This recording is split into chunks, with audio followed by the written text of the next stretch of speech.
احمق لوگ کہیں گے کہ مسلمان جس قبلے پر پہلے سے چلے آتے تھے اب اس سے کیوں منہ پھیر بیٹھے؟ تم کہہ دو کہ مشرق اور مغرب سب اللہ ہی کا ہے، وہ جس کو چاہتا ہے سیدھے رستے پر چلاتا ہے، اور اسی طرح ہم نے تم کو امت معتدل بنایا ہے تاکہ تم لوگوں پر گواہ بنو اور پیغمبر آخر الزمان صلی اللہ علیہ وآلہ وسلم تم پر گواہ بنے۔ اور جس قبلے پر تم پہلے تھے اس کو ہم نے اس لیے مقرر کیا تھا کہ معلوم کریں کہ کون ہمارے پیغمبر کا تابع رہتا ہے اور کون الٹے پاؤں پھر جاتا ہے۔ اور یہ بات یعنی تحویل قبلہ لوگوں کو گراں معلوم ہوئی، مگر جن کو اللہ نے ہدایت بخشی ہے وہ اسے گراں نہیں سمجھتے، اور اللہ ایسا نہیں کہ تمہارے ایمان کو یوں ہی ضائع کر دے۔ اللہ تو لوگوں پر بڑا مہربان ہے، صاحب رحمت ہے۔ اے پیغمبر صلی اللہ علیہ وآلہ وسلم، ہم تمہارا آسمان کی طرف منہ اٹھانا دیکھ رہے ہیں، سو ہم تم کو اسی قبلے کی طرف جس کو تم پسند کرتے ہو منہ کرنے کا حکم دیں گے۔ تو اپنا منہ مسجد حرام یعنی خانہ کعبہ کی طرف پھیر لو، اور تم لوگ جہاں ہوا کرو نماز پڑھنے کے وقت اسی مسجد کی طرف منہ کر لیا کرو۔ اور جن لوگوں کو کتاب دی گئی ہے وہ خوب جانتے ہیں کہ یہ نیا قبلہ ان کے پروردگار کی طرف سے حق ہے، اور جو کام یہ لوگ کرتے ہیں اللہ ان سے بے خبر نہیں۔ اور اگر تم ان اہل کتاب کے پاس تمام نشانیاں بھی لے کر آؤ تو بھی یہ تمہارے قبلے کی پیروی نہ کریں، اور تم بھی ان کے قبلے کی پیروی کرنے والے نہیں ہو، اور ان میں سے بھی بعض کے قبلے کے پیرو نہیں۔ اور اگر تم باوجود اس کے کہ تمہارے پاس علم یعنی اللہ کا حکم آ چکا ہے ان کی خواہشوں کے پیچھے چلو گے تو ظالموں میں ہو جاؤ گے۔ جن لوگوں کو ہم نے کتاب دی ہے وہ ان پیغمبر آخر الزمان صلی اللہ علیہ وآلہ وسلم کو اس طرح پہچانتے ہیں جس طرح اپنے بیٹوں کو پہچانا کرتے ہیں، مگر ایک فریق ان میں سے سچی بات کو جان بوجھ کر چھپا رہا ہے۔ اے پیغمبر صلی اللہ علیہ وآلہ وسلم، یہ نیا قبلہ تمہارے پروردگار کی طرف سے حق ہے، تو تم ہرگز شک کرنے والوں میں نہ ہونا، اور ہر ایک شخص کے لیے ایک سمت مقرر ہے جدھر وہ عبادت کے وقت منہ کیا کرتا ہے، تو تم نیکیوں میں سبقت حاصل کرو۔ تم جہاں ہوگے اللہ تم سب کو جمع کرے گا، بے شک اللہ ہر چیز پر قادر ہے۔ اور تم جہاں سے نکلو نماز میں اپنا منہ مسجد حرام کی طرف کر لیا کرو، بے شبہ یہ تمہارے پروردگار کی طرف سے حق ہے، اور تم لوگ جو کچھ کرتے ہو اللہ اس سے بے خبر نہیں۔ اور تم جہاں سے نکلو مسجد حرام کی طرف منہ کر کے نماز پڑھا کرو، اور مسلمانوں تم جہاں ہوا کرو اسی مسجد کی طرف رخ کیا کرو۔ یہ تاکید اس لیے کی گئی ہے کہ لوگ تم کو کسی طرح کا الزام نہ دے سکیں، مگر ان میں سے جو ظالم ہیں وہ الزام دیں تو دیں، سو ان سے مت ڈرنا اور مجھی سے ڈرتے رہنا، اور یہ بھی مقصود ہے کہ میں تم کو اپنی تمام نعمتیں بخشوں، اور یہ بھی کہ تم راہ راست پر چلو۔ جس طرح من جملہ اور نعمتوں کے ہم نے تمہیں میں سے ایک رسول بھیجے ہیں جو تم کو ہماری آیتیں پڑھ پڑھ کر سناتے اور تمہیں پاک بناتے، اور کتاب یعنی قرآن اور دانائی سکھاتے ہیں، اور ایسی باتیں بتاتے ہیں جو تم پہلے نہیں جانتے تھے، سو تم مجھے یاد کیا کرو، میں تمہیں یاد کیا کروں گا، اور میرا احسان مانتے رہنا اور میری ناشکری نہ کرنا۔ اے ایمان والو، صبر اور نماز سے مدد لیا کرو، بے شک اللہ صبر کرنے والوں کے ساتھ ہے۔ اور جو لوگ اللہ کی راہ میں مارے جائیں ان کی نسبت یہ نہ کہنا کہ وہ مرے ہوئے ہیں، وہ مردہ نہیں بلکہ زندہ ہیں، لیکن تم کو شعور نہیں۔ اور ہم کسی قدر خوف اور بھوک اور مال اور جانوں اور میووں کے نقصان سے تمہاری آزمائش کریں گے، اور صبر کرنے والوں کو بشارت سنا دو کہ ان لوگوں پر جب کوئی مصیبت واقع ہوتی ہے تو کہتے ہیں کہ ہم اللہ ہی کا مال ہیں اور اسی کی طرف لوٹ کر جانے والے ہیں۔ یہی لوگ ہیں جن پر ان کے پروردگار کی عنایتیں ہیں اور خصوصی رحمت بھی ہے،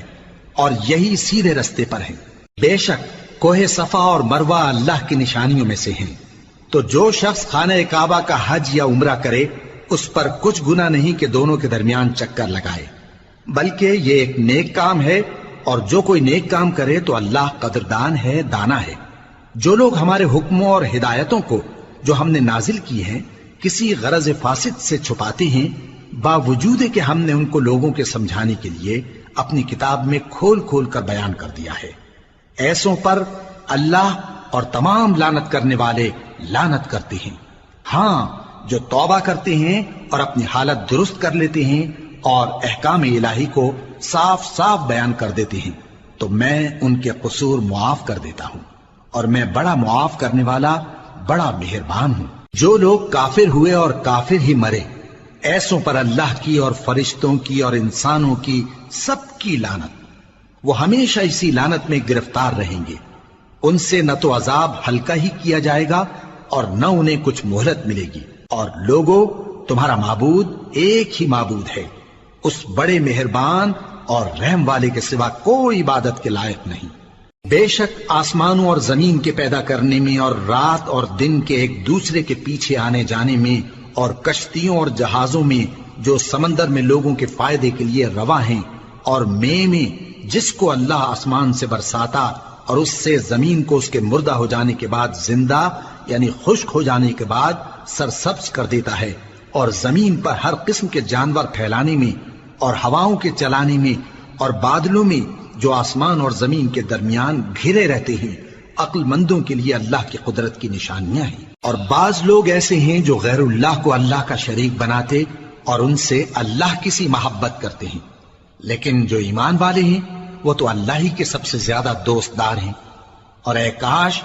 ظالم لوگ جو بات عذاب کے وقت دیکھیں گے اب دیکھ لیتے کہ سب طرح کی طاقت اللہ ہی کو ہے، اور یہ کہ اللہ سخت عذاب کرنے والا ہے۔ اس دن کفر کے پیشوا اپنے پیروں سے بیزاری ظاہر کریں گے اور دونوں عذاب الہی دیکھ لیں گے اور ان کے آپس کے تعلقات منقطع ہو جائیں گے۔ یہ حال دیکھ کر پیروی کرنے والے حسرت سے کہیں گے کہ اے کاش ہمیں پھر دنیا میں جانا نصیب ہو، تاکہ جس طرح یہ ہم سے بیزار ہو رہے ہیں اسی طرح ہم بھی ان سے بیزار ہوں۔ اس طرح اللہ ان کے اعمال حسرت بنا کر دکھائے گا اور وہ دوزخ سے نکل نہیں سکیں گے۔ لوگوں، جو چیزیں زمین میں حلال طیب ہیں وہ کھاؤ، اور شیطان کے قدموں پر نہ چلو، وہ تمہارا کھلا دشمن ہے۔ وہ تو تم کو برائی اور بے حیائی ہی کے کام کرنے کو کہتا ہے، اور یہ بھی کہ اللہ کی نسبت ایسی باتیں کہو جن کا تمہیں کچھ بھی علم نہیں۔ اور جب ان لوگوں سے کہا جاتا ہے کہ جو کتاب اللہ نے نازل فرمائی ہے اس کی پیروی کرو، تو کہتے ہیں نہیں، بلکہ ہم تو اسی چیز کی پیروی کریں گے جس پر ہم نے اپنے باپ دادا کو پایا۔ بھلا اگرچہ ان کے باپ دادا نہ کچھ سمجھتے ہوں اور نہ سیدھے رستے پر ہوں، تب بھی وہ انہی کی تقلید کیے جائیں گے۔ جو لوگ کافر ہیں ان کی مثال اس شخص کی سی ہے جو کسی ایسی چیز کو آواز دے جو پکار اور آواز کے سوا کچھ سن نہ سکے۔ یہ بہرے ہیں، گونگے ہیں، اندھے ہیں کہ کچھ سمجھ ہی نہیں سکتے۔ اے اہل ایمان، جو پاکیزہ چیزیں ہم نے تم کو عطا فرمائی ہیں ان کو کھاؤ، اور اگر اللہ ہی کے بندے ہو تو اس کی نعمتوں کا شکر بھی ادا کرو۔ اس نے تو تم پر بس مرا ہوا جانور اور لہو اور سور کا گوشت اور جس چیز پر اللہ کے سوا کسی اور کا نام پکارا جائے حرام کر دیا ہے۔ ہاں، جو مجبور ہو جائے بشرطے کہ اللہ کی نافرمانی نہ کرے اور حد ضرورت سے باہر نہ نکل جائے، اس پر کچھ گناہ نہیں۔ بے شک اللہ بخشنے والا ہے، رحم کرنے والا ہے۔ جو لوگ اللہ کی کتاب سے ان آیتوں اور ہدایتوں کو جو اس نے نازل فرمائی ہیں چھپاتے اور ان کے بدلے تھوڑی سی قیمت یعنی دنیاوی منفعت حاصل کرتے ہیں، وہ اپنے پیٹوں میں محض آگ بھرتے ہیں۔ ایسے لوگوں سے اللہ قیامت کے دن نہ کلام کرے گا اور نہ ان کو گناہوں سے پاک کرے گا، اور ان کے لیے دکھ دینے والا عذاب ہے۔ یہ وہ لوگ ہیں جنہوں نے ہدایت چھوڑ کر گمراہی اور بخشش چھوڑ کر عذاب خرید لیا۔ یہ آتش جہنم کی کیسی برداشت کرنے والے ہیں۔ یہ اس لیے کہ اللہ نے کتاب سچائی کے ساتھ نازل فرمائی، اور جن لوگوں نے اس کتاب میں اختلاف کیا وہ ضد میں آ کر نیکی سے دور ہو گئے ہیں۔ نیکی یہی نہیں کہ تم مشرق و مغرب کو قبلہ سمجھ کر ان کی طرف منہ کر لو، بلکہ نیکی یہ ہے کہ لوگ اللہ پر اور روز آخر پر اور فرشتوں پر اور اللہ کی کتاب پر اور پیغمبروں پر ایمان لائیں، اور مال باوجود عزیز رکھنے کے رشتہ داروں اور یتیموں اور محتاجوں اور مسافروں اور مانگنے والوں کو دیں، اور گردنوں کے چھڑانے میں خرچ کریں، اور نماز پڑھیں اور زکات دیں، اور جب عہد کر لیں تو اس کو پورا کریں، اور سختی اور تکلیف میں اور جنگ کے وقت ثابت قدم رہیں۔ یہی لوگ ہیں جو ایمان میں سچے ہیں، اور یہی ہیں جو اللہ سے ڈرنے والے ہیں۔ مومنوں، تم کو مقتولوں کے بارے میں قصاص یعنی خون کے بدلے خون کا حکم دیا جاتا ہے، اس طرح پر کہ آزاد کے بدلے آزاد مارا جائے، اور غلام کے بدلے غلام، اور عورت کے بدلے عورت۔ اور اگر قاتل کو اس کے مقتول بھائی کے قصاص میں سے کچھ معاف کر دیا جائے تو وارث مقتول کو پسندیدہ طریق سے قرارداد کی پیروی یعنی مطالبہ خون بہا کرنا اور قاتل کو خوشخوئی کے ساتھ ادا کرنا چاہیے۔ یہ تمہارے پروردگار کی طرف سے تمہارے لیے آسانی اور مہربانی ہے۔ اب جو اس کے بعد زیادتی کرے اس کے لیے دکھ کا عذاب ہے۔ اور اے اہل عقل، حکم قصاص میں تمہاری زندگانی ہے کہ تم قتل و خونریزی سے بچو۔ تم پر فرض کیا جاتا ہے کہ جب تم میں سے کسی کو موت کا وقت آ جائے تو اگر وہ کچھ مال چھوڑ جانے والا ہو تو ماں باپ اور رشتہ داروں کے لیے دستور کے مطابق وصیت کر جائے۔ اللہ سے ڈرنے والوں پر یہ ایک حق ہے۔ پھر جو شخص وصیت کو سننے کے بعد اس کو بدل ڈالے تو اس کے بدلنے کا گناہ انہی لوگوں پر ہے جو اس کو بدلیں، اور بے شک اللہ سنتا جانتا ہے۔ اب اگر کسی کو وصیت کرنے والے کی طرف سے کسی وارث کی طرفداری یا حق تلفی کا اندیشہ ہو تو اگر وہ وصیت کو بدل کر وارثوں میں صلح کرا دے تو اس پر کچھ گناہ نہیں،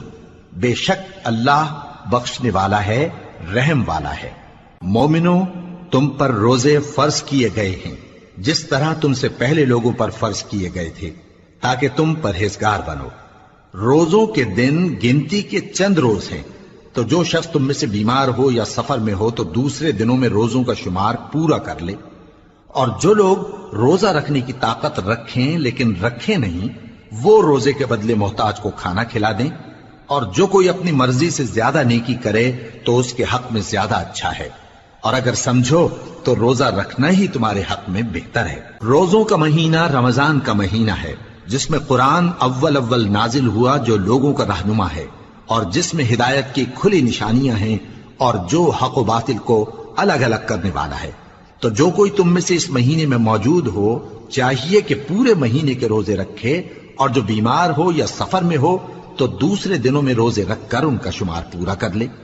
اللہ تمہارے حق میں آسانی چاہتا ہے اور سختی نہیں چاہتا، اور یہ آسانی کا حکم اس لیے دیا گیا ہے کہ تم روزوں کا شمار پورا کر لو، اور اس احسان کے بدلے کہ اللہ نے تم کو ہدایت بخشی ہے تم اس کو بزرگی سے یاد کرو اور اس کا شکر کرو۔ اور اے پیغمبر، جب تم سے میرے بندے میرے بارے میں دریافت کریں تو انہیں معلوم ہو کہ میں تو تمہارے پاس ہی ہوں۔ جب کوئی پکارنے والا مجھے پکارتا ہے تو میں اس کی دعا قبول کرتا ہوں، تو ان کو چاہیے کہ میرے حکموں کو مانیں اور مجھ پر ایمان رکھیں تاکہ نیک رستہ پائیں۔ روزوں کی راتوں میں تمہارے لیے اپنی عورتوں کے پاس جانا جائز کر دیا گیا ہے، وہ تمہاری پوشاک ہیں اور تم ان کی پوشاک ہو۔ اللہ کو معلوم ہے کہ تم ان کے پاس جانے سے اپنے حق میں خیانت کرتے تھے، سو اس نے تم پر مہربانی کی اور تمہاری حرکات سے درگزر فرمائی، تو اب تم کو اختیار ہے کہ ان سے مباشرت کرو۔ اور اللہ نے جو چیز تمہارے لیے لکھ رکھی ہے یعنی اولاد، اس کو اللہ سے طلب کرو اور کھاؤ اور پیو، یہاں تک کہ صبح کی سفید دھاری رات کی سیاہ دھاری سے الگ نظر آنے لگے۔ پھر روزہ رکھ کر رات تک پورا کرو، اور جب تم مسجدوں میں اعتکاف بیٹھتے ہو تو ان سے مباشرت نہ کرو، یہ اللہ کی حدیں ہیں، ان کے پاس نہ جانا۔ اسی طرح اللہ اپنی آیتیں لوگوں کے سمجھانے کے لیے کھول کھول کر بیان فرماتا ہے تاکہ وہ پرہیزگار بنے۔ اور آپس میں ایک دوسرے کا مال ناحق نہ کھاؤ، اور نہ اس کو رشوتاً حاکموں کے پاس پہنچاؤ تاکہ لوگوں کے مال کا کچھ حصہ ناجائز طور پر کھا جاؤ، اور اسے تم جانتے بھی ہو۔ اے پیغمبر، لوگ تم سے نئے چاند کے بارے میں دریافت کرتے ہیں کہ گھٹتا بڑھتا کیوں ہے۔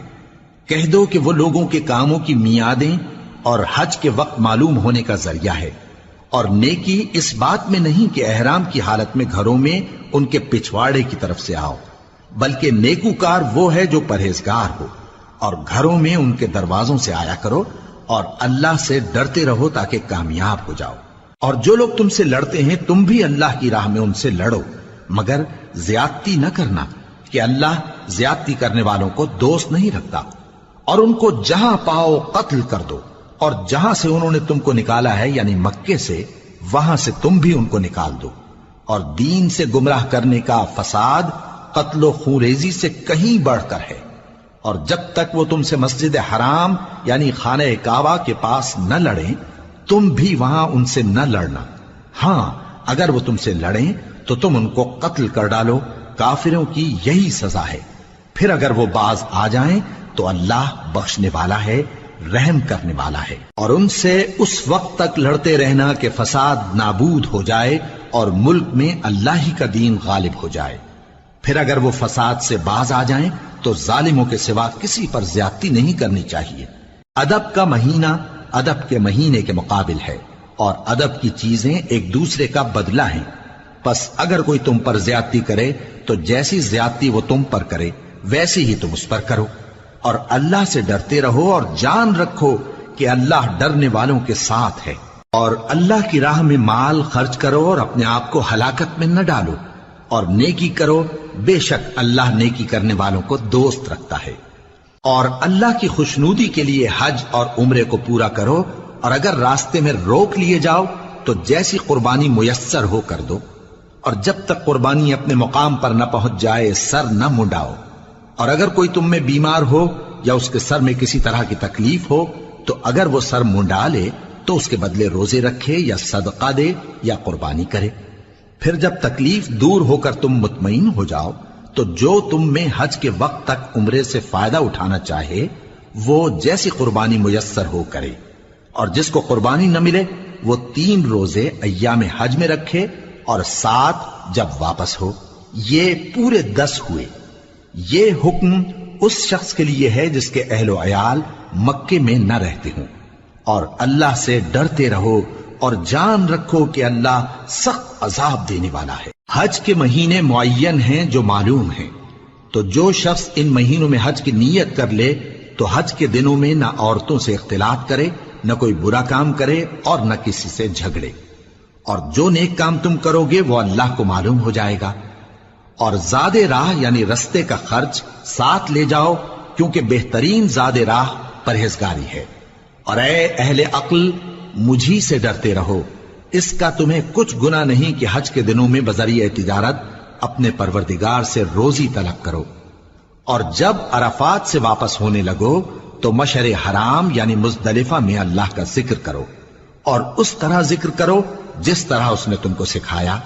اور اس سے پیشتر تم لوگ ان طریقوں سے محض ناواقف تھے۔ پھر جہاں سے اور لوگ واپس ہوں وہیں سے تم بھی واپس ہو، اور اللہ سے بخشش مانگو، بے شک اللہ بخشنے والا ہے، رحمت کرنے والا ہے۔ پھر جب حج کے تمام ارکان پورے کر چکو تو مینا میں اللہ کو یاد کرو جس طرح اپنے باپ دادا کو یاد کیا کرتے تھے، بلکہ اس سے بھی زیادہ۔ اور بعض لوگ ایسے ہیں جو اللہ سے التجا کرتے ہیں کہ اے پروردگار ہم کو جو دینا ہے دنیا ہی میں دے دے، اور ایسے لوگوں کا آخرت میں کچھ حصہ نہیں۔ اور بعض ایسے ہیں کہ دعا کرتے ہیں کہ پروردگار ہم کو دنیا میں بھی نعمت عطا فرما اور آخرت میں بھی نعمت بخشیو اور دوزخ کے عذاب سے محفوظ رکھیو۔ یہی لوگ ہیں جن کے لیے ان کے کاموں کا حصہ یعنی اجر نیک تیار ہے، اور اللہ جلد حساب لینے والا ہے۔ اور قیام منا کے دنوں میں جو گنتی کے دن ہیں اللہ کو یاد کرو، اگر کوئی جلدی کرے اور 2 ہی دن میں چل دے تو اس پر بھی کچھ گناہ نہیں، اور جو بات تک ٹھہرا رہے اس پر بھی کچھ گناہ نہیں۔ یہ باتیں اس شخص کے لیے ہیں جو اللہ سے ڈرے، اور تم لوگ اللہ سے ڈرتے رہو اور جان رکھو کہ تم سب اس کے پاس جمع کیے جاؤ گے۔ اور کوئی شخص تو ایسا ہے جس کی گفتگو دنیا کی زندگی میں تم کو دلکش معلوم ہوتی ہے، اور وہ اپنے معافی ضمیر پر یعنی اس بات پر جو اس کے دل میں ہے اللہ کو گواہ بناتا ہے، حالانکہ وہ سخت جھگڑالو ہے۔ اور جب پیٹ پھیر کر چلا جاتا ہے تو زمین میں دوڑتا پھرتا ہے تاکہ اس میں فتنہ انگیزی کرے اور کھیتی کو برباد اور انسانوں اور حیوانوں کی نسل کو نابود کر دے، اور اللہ فتنہ انگیزی کو پسند نہیں کرتا۔ اور جب اس سے کہا جاتا ہے کہ اللہ سے خوف کر تو غرور اس کو گناہ میں پھنسا دیتا ہے، سو اس کو جہنم کافی ہے اور وہ بہت برا ٹھکانہ ہے۔ اور کوئی شخص ایسا ہے کہ اللہ کی خوشنودی حاصل کرنے کے لیے اپنی جان بیچ ڈالتا ہے، اور اللہ بندوں پر بہت مہربان ہے۔ مومنو، اسلام میں پورے پورے داخل ہو جاؤ اور شیطان کے پیچھے نہ چلو، وہ تو تمہارا کھلا دشمن ہے۔ پھر اگر تم احکام روشن پہنچ جانے کے بعد لڑکھڑا جاؤ تو جان رکھو کہ اللہ غالب ہے، حکمت والا ہے۔ کیا یہ لوگ اسی بات کے منتظر ہیں کہ ان پر اللہ کا عذاب بادل کے سائبانوں میں نازل ہو اور فرشتے بھی اتر آئیں اور کام تمام کر دیا جائے؟ اور سب کاموں کا رجوع اللہ ہی کی طرف ہے۔ اے پیغمبر، بنی اسرائیل سے پوچھو کہ ہم نے ان کو کتنی کھلی نشانیاں دیں، اور جو شخص اللہ کی نعمت کو اپنے پاس آنے کے بعد بدل دے تو اللہ سخت عذاب کرنے والا ہے۔ اور جو کافر ہیں ان کے لیے دنیا کی زندگی خوشنما کر دی گئی ہے، اور وہ مومنوں سے تمسخر کرتی ہیں، لیکن جو پرہیزگار ہیں وہ قیامت کے دن ان سے اوپر ہوں گے۔ اور اللہ جس کو چاہتا ہے بے حساب رزق دیتا ہے۔ پہلے تو سب لوگوں کا ایک ہی مذہب تھا، لیکن وہ آپس میں اختلاف کرنے لگے تو اللہ نے ان کی طرف بشارت دینے والے اور ڈر سنانے والے پیغمبر بھیجے، اور ان پر سچائی کے ساتھ کتابیں نازل کی، تاکہ جن امور میں لوگ اختلاف کرتے تھے ان کا ان میں فیصلہ کر دے۔ اور اس میں اختلاف بھی انہی لوگوں نے کیا جن کو کتاب دی گئی تھی، باوجود کہ ان کے پاس کھلے ہوئے احکام آ چکے تھے، اور یہ اختلاف انہوں نے صرف آپس کی ضد سے کیا۔ تو جس امر حق میں وہ اختلاف کرتے تھے اللہ نے اپنی مہربانی سے مومنوں کو اس کی راہ دکھا دی، اور اللہ جس کو چاہتا ہے سیدھا رستہ دکھا دیتا ہے۔ کیا تم یہ خیال کرتے ہو کہ یوں ہی بہشت میں داخل ہو جاؤ گے، اور ابھی تم کو پہلے لوگوں کی سی مشکلیں تو پیش آئی ہی نہیں؟ ان کو بڑی بڑی سختیاں اور تکلیفیں پہنچیں، اور وہ صعوبتوں میں ہلا ہلا دیے گئے، یہاں تک کہ پیغمبر اور مومن لوگ جو ان کے ساتھ تھے سب پکار اٹھے کہ کب اللہ کی مدد آئے گی۔ دیکھو اللہ کی مدد ان قریب آیا چاہتی ہے۔ اے نبی، لوگ تم سے پوچھتے ہیں کہ اللہ کی راہ میں کس طرح کا مال خرچ کریں۔ کہہ دو کہ جو چاہو خرچ کرو، لیکن جو مال خرچ کرنا چاہو وہ درجہ بدرجہ اہل استحقاق یعنی ماں باپ کو اور قریب کے رشتہ داروں کو اور یتیموں کو اور محتاجوں کو اور مسافروں کو سب کو دو، اور جو بھلائی تم کرو گے اللہ اس کو جانتا ہے۔ مسلمانوں، تم پر اللہ کے رستے میں لڑنا فرض کر دیا گیا ہے، اور وہ تمہیں ناگوار تو ہوگا، مگر عجب نہیں کہ ایک چیز تم کو بری لگے اور وہ تمہارے حق میں بھلی ہو، اور عجب نہیں کہ ایک چیز تم کو بھلی لگے اور وہ تمہارے لیے مضر ہو، اور ان باتوں کو اللہ ہی بہتر جانتا ہے اور تم نہیں جانتے۔ اے پیغمبر، لوگ تم سے عزت والے مہینوں میں لڑائی کرنے کے بارے میں دریافت کرتے ہیں، کہہ دو کہ ان میں لڑنا بڑا گناہ ہے، اور اللہ کی راہ سے روکنا اور اس سے کفر کرنا اور مسجد حرام یعنی خانہ کعبہ میں جانے سے بند کرنا اور اہل مسجد کو اس میں سے نکال دینا جو یہ کفار کرتے ہیں، اللہ کے نزدیک اس سے بھی زیادہ گناہ ہے، اور فتنہ انگیزی خون ریزی سے بھی بڑھ کر ہے۔ اور یہ لوگ ہمیشہ تم سے لڑتے رہیں گے، یہاں تک کہ اگر مقدور رکھیں تو تم کو تمہارے دین سے پھیر دیں،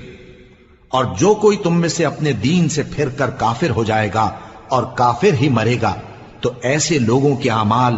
دنیا اور آخرت دونوں میں برباد ہو جائیں گے، اور یہی لوگ دوزخ میں جانے والے ہیں جس میں ہمیشہ رہیں گے۔ جو لوگ ایمان لائے اور اللہ کے لیے وطن چھوڑ گئے اور کفار سے جنگ کرتے رہے وہی اللہ کی رحمت کے امیدوار ہیں، اور اللہ بخشنے والا ہے، رحمت کرنے والا ہے۔ اے پیغمبر، لوگ تم سے شراب اور جوئے کا حکم دریافت کرتے ہیں، کہہ دو کہ ان میں گناہ بڑے ہیں اور لوگوں کے لیے کچھ فائدے بھی ہیں، مگر ان کے گناہ فائدوں سے کہیں زیادہ ہیں۔ اور یہ بھی تم سے پوچھتے ہیں کہ اللہ کی راہ میں کون سا مال خرچ کریں، کہہ دو کہ جو ضرورت سے زیادہ ہو۔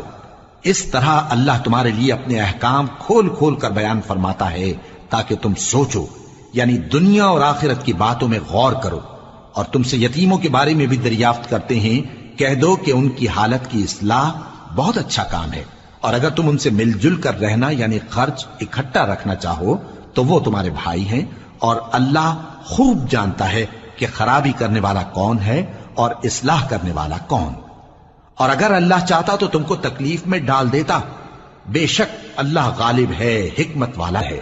اور مومنوں مشرک عورتوں سے جب تک وہ ایمان نہ لائیں نکاح نہ کرنا، کیونکہ مشرک عورت خواہ تم کو کیسی ہی بھلی لگے اس سے مومن لونڈی بہتر ہے۔ اور اسی طرح مشرک مرد جب تک ایمان نہ لائیں مومن عورتوں کو ان کی زوجیت میں نہ دینا، کیونکہ مشرک مرد سے خواہ وہ تم کو کیسا ہی بھلا لگے مومن غلام بہتر ہے۔ یہ مشرک لوگوں کو دوزخ کی طرف بلاتی ہیں، اور اللہ اپنی مہربانی سے بہشت اور بخشش کی طرف بلاتا ہے، اور اپنے حکم لوگوں سے کھول کھول کر بیان کرتا ہے تاکہ نصیحت حاصل کریں۔ اور تم سے حیض کے بارے میں دریافت کرتے ہیں، کہہ دو وہ تو نجاست ہے، سو ایام حیض میں عورتوں سے کنارہ کش رہو، اور جب تک وہ پاک نہ ہو جائیں ان سے مقاربت نہ کرو۔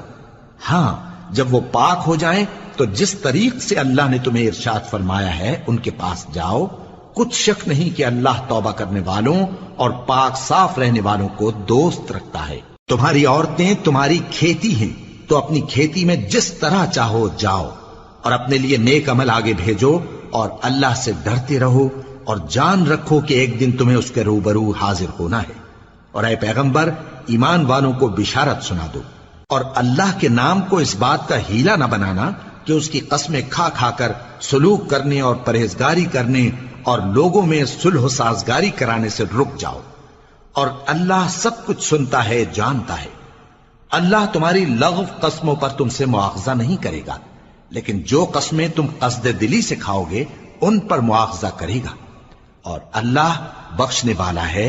بردبار ہے۔ جو لوگ اپنی عورتوں کے پاس جانے کی قسم کھا لیں ان کو 4 مہینے تک انتظار کرنا چاہیے۔ اگر اس عرصے میں قسم سے رجوع کر لیں تو اللہ بخشنے والا ہے، مہربان ہے، اور اگر طلاق کا ارادہ کر لیں تو بھی اللہ سنتا ہے جانتا ہے۔ اور طلاق والی عورتیں 3 حیض تک اپنے تئیں روکے رہیں، اور اگر وہ اللہ اور روز قیامت پر ایمان رکھتی ہیں تو ان کو جائز نہیں کہ اللہ نے جو کچھ ان کے شکم میں پیدا کیا ہے اس کو چھپائیں۔ اور ان کے خاوند اگر پھر موافقت چاہیں تو اس مدت میں وہ ان کو اپنی زوجیت میں لے لینے کے زیادہ حقدار ہیں۔ اور عورتوں کا حق مردوں پر ویسا ہی ہے جیسے دستور کے مطابق مردوں کا حق عورتوں پر ہے، البتہ مردوں کو عورتوں پر 1 درجہ فضیلت ہے، اور اللہ غالب ہے، صاحب حکمت ہے۔ طلاق صرف 2 بار ہے، یعنی جب 2 دفعہ طلاق دے دی جائے تو پھر عورتوں کو یا تو بطریق شائستہ نکاح میں رہنے دینا ہے یا بھلائی کے ساتھ چھوڑ دینا۔ اور یہ جائز نہیں کہ جو مہر تم ان کو دے چکے ہو اس میں سے کچھ واپس لے لو۔ ہاں اگر زن و شوہر کو خوف ہو کہ وہ اللہ کی حدوں کو قائم نہیں رکھ سکیں گے تو اگر عورت خاوند کے ہاتھ سے رہائی پانے کے بدلے میں کچھ دے ڈالے تو دونوں پر کچھ گناہ نہیں۔ یہ اللہ کی مقرر کی ہوئی حدیں ہیں، ان سے باہر نہ نکلنا، اور جو لوگ اللہ کی حدوں سے باہر نکل جائیں گے وہ گناہگار ہوں گے۔ پھر اگر شوہر 2 طلاقوں کے بعد تیسری طلاق عورت کو دے دے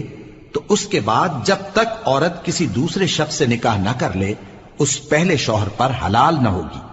ہاں اگر دوسرا خاوند بھی طلاق دے دے اور عورت اور پہلا خاوند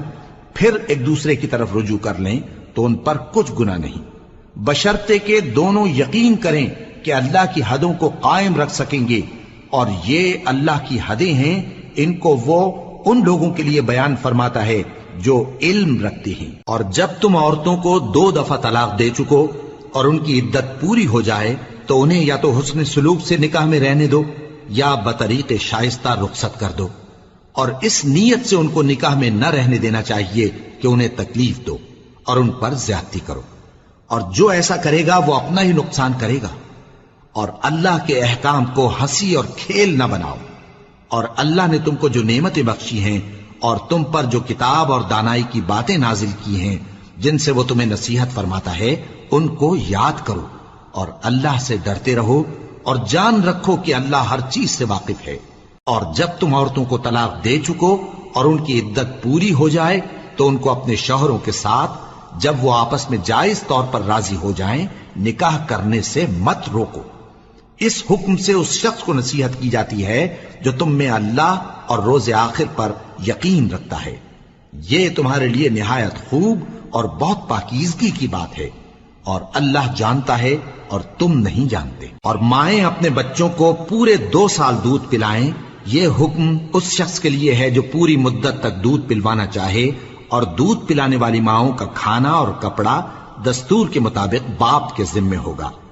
کسی شخص کو اس کی طاقت سے زیادہ تکلیف نہیں دی جاتی، تو یاد رکھو کہ نہ تو ماں کو اس کے بچے کے سبب نقصان پہنچایا جائے اور نہ باپ کو اس کی اولاد کی وجہ سے نقصان پہنچایا جائے، اور اسی طرح نان و نفقہ بچے کے وارث کے ذمے ہے۔ اور اگر دونوں یعنی ماں باپ آپس کی رضامندی اور صلاح سے بچے کا دودھ چھڑانا چاہیں تو ان پر کچھ گناہ نہیں، اور اگر تم اپنی اولاد کو دودھ پلوانا چاہو تو تم پر کچھ گناہ نہیں، بشرطے کہ تم دودھ پلانے والیوں کو دستور کے مطابق ان کا حق جو تم نے دینا کیا تھا دے دو، اور اللہ سے ڈرتے رہو اور جان رکھو کہ جو کچھ تم کرتے ہو اللہ اس کو دیکھ رہا ہے۔ اور جو لوگ تم میں سے مر جائیں اور عورتیں چھوڑ جائیں تو وہ عورتیں 4 مہینے اور 10 دن اپنے آپ کو روکے رہیں،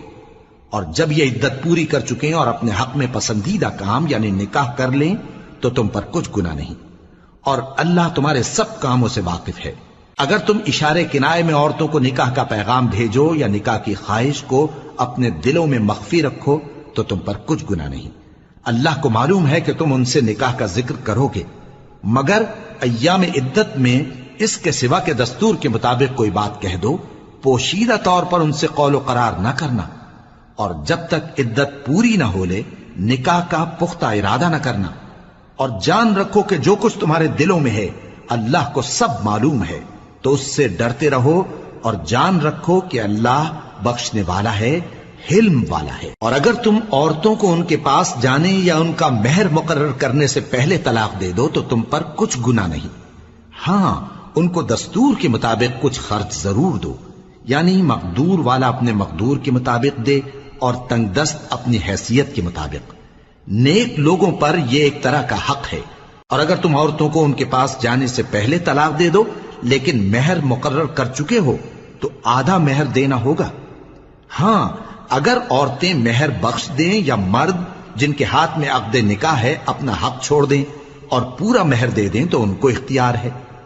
اور اگر تم مرد لوگ ہی اپنا حق چھوڑ دو تو یہ پرہیزگاری کی بات ہے، اور آپس میں بھلائی کرنے کو فراموش نہ کرنا۔ کچھ شک نہیں کہ اللہ تمہارے سب کاموں کو دیکھ رہا ہے۔ مسلمانوں، سب نمازیں خصوصاً بیچ کی نماز یعنی نماز عصر پورے اہتمام کے ساتھ ادا کرتے رہو اور اللہ کے آگے ادب سے کھڑے رہا کرو۔ پھر اگر تم خوف کی حالت میں ہو تو پیادے یا سوار جس حال میں ہو نماز پڑھ لو۔ پھر جب امن و اطمینان ہو جائے تو جس طریق سے اللہ نے تم کو سکھایا ہے جو تم پہلے نہیں جانتے تھے اللہ کو یاد کرو۔ اور جو لوگ تم میں سے مر جائیں اور عورتیں چھوڑ جائیں وہ اپنی عورتوں کے حق میں وصیت کر جائیں کہ ان کو 1 سال تک خرچ دیا جائے اور گھر سے نہ نکالی جائیں۔ ہاں اگر وہ خود گھر سے چلی جائیں اور اپنے حق میں پسندیدہ کام یعنی نکاح کر لیں تو تم پر کچھ گناہ نہیں، اور اللہ زبردست ہے، حکمت والا ہے۔ اور مطلقہ عورتوں کو بھی دستور کے مطابق نان و نفقہ دینا چاہیے، پرہیزگاروں پر یہ بھی حق ہے۔ اسی طرح اللہ اپنے احکام تمہارے لیے بیان فرماتا ہے تاکہ تم سمجھو۔ بھلا تم نے ان لوگوں کو نہیں دیکھا جو شمار میں ہزاروں ہی تھے اور موت کے ڈر سے اپنے گھروں سے نکل بھاگے تھے؟ تو اللہ نے ان کو حکم دیا کہ مر جاؤ، پھر ان کو زندہ بھی کر دیا۔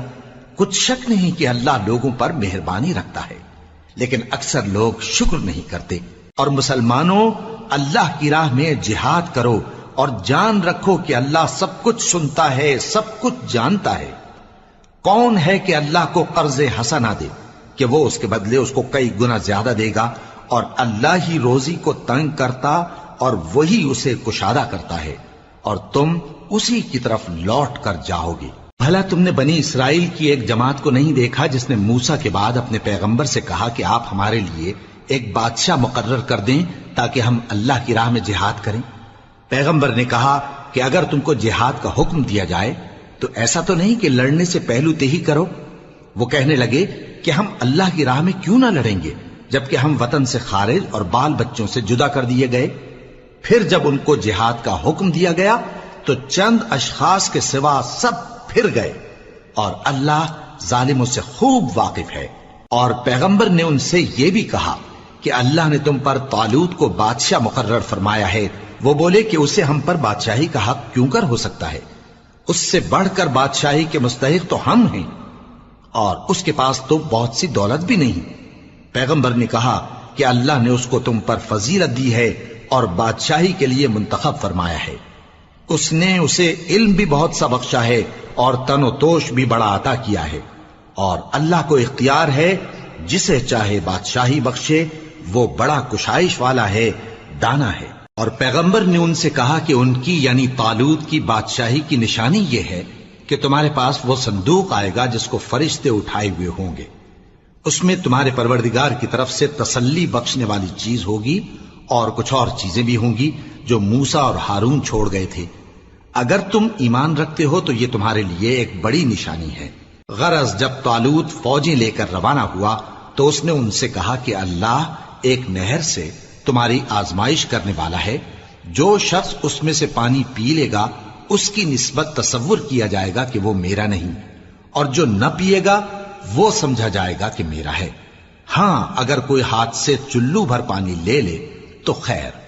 جب وہ لوگ نہر پر پہنچے تو چند آدمیوں کے سوا سب نے پانی پی لیا۔ پھر جب طالوت اور مومن لوگ جو اس کے ساتھ تھے نہر کے پار ہو گئے تو کہنے لگے کہ آج ہم میں جالوت اور اس کے لشکر سے مقابلہ کرنے کی طاقت نہیں۔ جو لوگ یقین رکھتے تھے کہ ان کو اللہ کے روبرو حاضر ہونا ہے، وہ کہنے لگے کہ بسا اوقات تھوڑی سی جماعت نے اللہ کے حکم سے بڑی جماعت پر فتح حاصل کی ہے، اور اللہ ثابت قدم رہنے والوں کے ساتھ ہے۔ اور جب وہ لوگ جالوت اور اس کے لشکر کے مقابل میں آئے تو اللہ سے دعا کی کہ اے پروردگار، ہم پر صبر کے دہانے کھول دے اور ہمیں لڑائی میں ثابت قدم رکھ اور لشکر کفار پر فتح یاب کر۔ تو طالوت کی فوج نے اللہ کے حکم سے ان کو شکست دے دی، اور داؤد نے جالوت کو قتل کر ڈالا، اور اللہ نے ان کو بادشاہی اور دانائی بخشی اور جو کچھ چاہا سکھایا۔ اور اگر اللہ لوگوں کو ایک دوسرے پر چڑھائی اور حملہ کرنے سے نہ ہٹاتا رہتا تو کرۂ ارض تباہ ہو جاتا، لیکن اللہ اہل عالم پر بڑا مہربان ہے۔